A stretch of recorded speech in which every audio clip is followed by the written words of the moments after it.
Nasaan na nga si Yexel Sebastian? Totoo kaya ang scam na 200 milyon?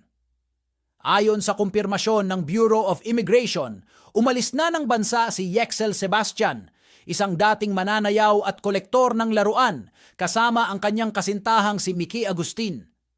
Noong Lunes, Oktubre 9, 2023, nagtungo sina Yexel at Mickey patungong Japan. Ang kanilang pag-alis ay naganap habang sila ay hinarap ng maraming reklamo na nag-uugnay sa kanila sa 200 million investment scam. Ayon sa Bureau of Immigration, nagtungo sa ibang bansa ang mga akusado dahil wala pang kaso na isinampa laban sa kanila ng mga nagrereklamo.